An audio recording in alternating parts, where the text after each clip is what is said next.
आरती सिंह राव का नाम अब किसी परिचय का मोहताज नहीं है।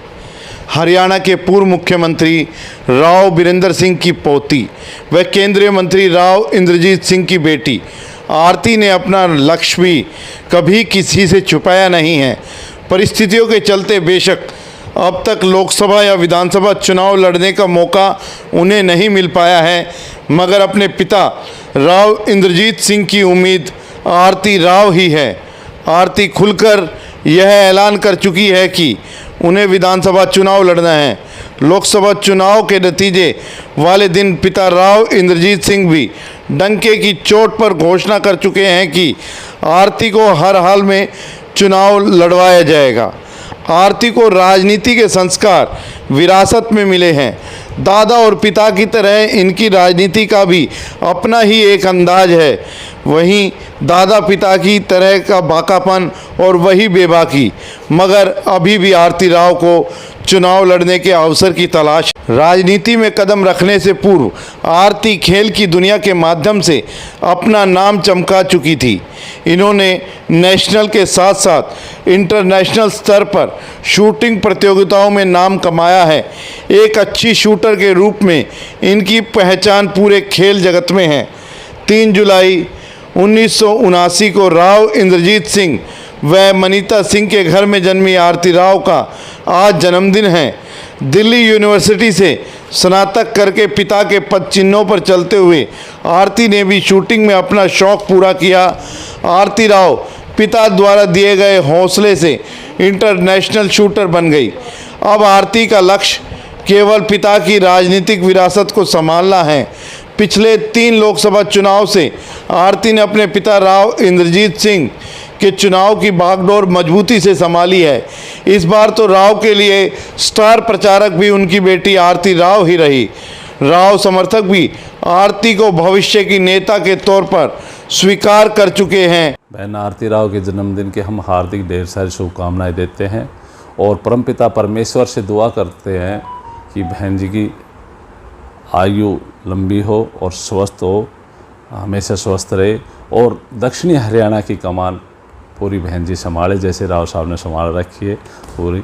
और जो बहन जी के जन्मदिन पे राव साहब से के सभी कार्यकर्ताओं से अपील करते हैं कि हर कोई एक पौधा ज़रूर लगाए, क्योंकि पौधा इसलिए ज़रूरी है लगाना।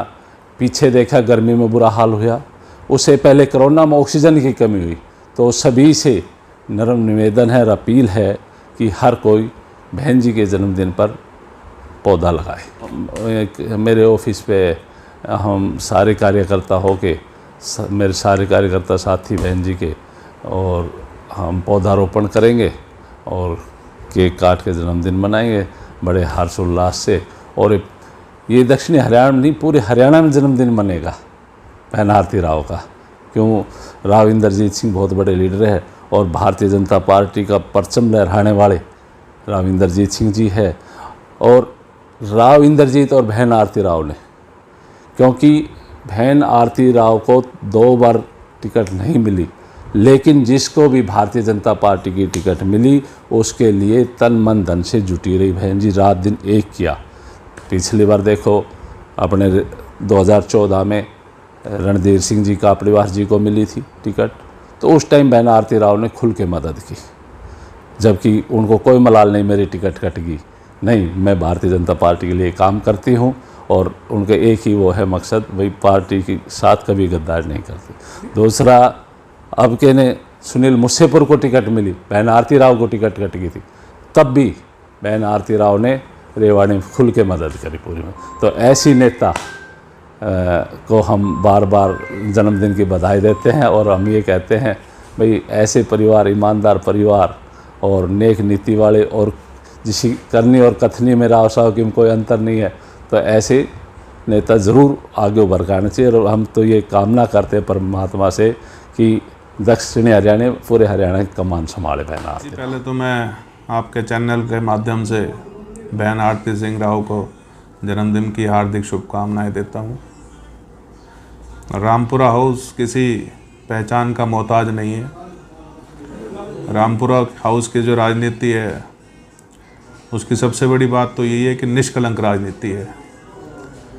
और बहन आरती सिंह राव, जहाँ तक मेरी नॉलेज है, चौथी पीढ़ी है जो राजनीति में आ रही है, और आज तक इनके ऊपर कोई भी किसी भी रूप से कोई कलंक नहीं लगा राजनीति में। इतिहास गवाह है कि जो काम अहीरवाल में रामपुरा हाउस ने करे हैं, मैं किसी भी नेता पे कोई अंकुश नहीं लगाना चाह रहा, सबने अपने अपने टेन्योर में अच्छे काम करे हैं, लेकिन इनके कामों का कोई कंपैरिजन नहीं है। अगर आप इतिहास को उठाओगे तो रामपुरा हाउस पहला ऐसा राजनीतिक मंच था जिन्होंने लगभग 1930 के आसपास महिला शिक्षा पर कार्य किया था, आश्रम की स्थापना करी थी। और आप अगर इतिहास को खंगालोगे तो 1930 में इन्होंने एक लड़कियों का स्कूल बनाया था। और हमारे इस एरिया में जितना हमने इतिहास को पढ़ा है या लोगों से सुना है कि लोग लड़कियों को भेजते नहीं थे स्कूलों में, तो भाई जी साहब और रानी साहिबा खुद आश्रम में तंबू लगा के रुकी थी उस समय, सिर्फ महिला शिक्षा के उत्थान के लिए। तो ये त्याग है इनके परिवार का। आज भी आप देखो तो भगवत भक्ति आश्रम के तहत कृषि विज्ञान केंद्र चल रहा है। कितने साल पहले ये ज़मीन इन्होंने डोनेट करी समाज उत्थान के लिए, अहीर कॉलेज की स्थापना करी, एजुकेशन के कार्य में काम किया, और कितने ऊंचे ऊंचे पदों पे इनका परिवार रहा, लेकिन कभी भी इस पद को अपने पर्सनल बेनिफिट के लिए यूज़ नहीं किया। अगर राजनीतिक रूप से भी देखा जाए तो परिसीमन में हमेशा हमारे इस अहीरवाल का नुकसान हुआ है। अगर कोई बुलंद आवाज़ उठाई है किसी ने तो सिर्फ इस परिवार ने उठाई है। जितने भी परिसीमन हरियाणा में हुए हैं उसमें हमेशा इस एरिया का नुकसान हुआ है। मैं अहीर जाति से बिलोंग नहीं करता, लेकिन अहीरवाल का सदस्य हूँ, अहीरवाल में मैं रह रहा हूँ।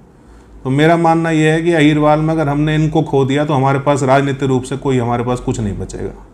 तो मैं 36 बिरादरी को आपके इस चैनल के माध्यम से मैसेज देना चाहूँगा कि रामपुरा हाउस की जो निष्कलंक राजनीति है, हमें तन मन धन से इनके साथ रहना चाहिए और इनको आगे बढ़ाना चाहिए। तो आपके चैनल के माध्यम से मैं फिर पुनः एक बारी बहन आरती सिंह राव को हार्दिक शुभकामनाएं देता हूं उनके जन्मदिन पे, और आशा करता हूं कि वो जल्दी हमारे इस इलाके से जहां से वो चाहेंगी विधानसभा का चुनाव लड़के विधानसभा में पहुंचेंगी और हमारे इस एरिया की आवाज़ को बुलंद करेंगी।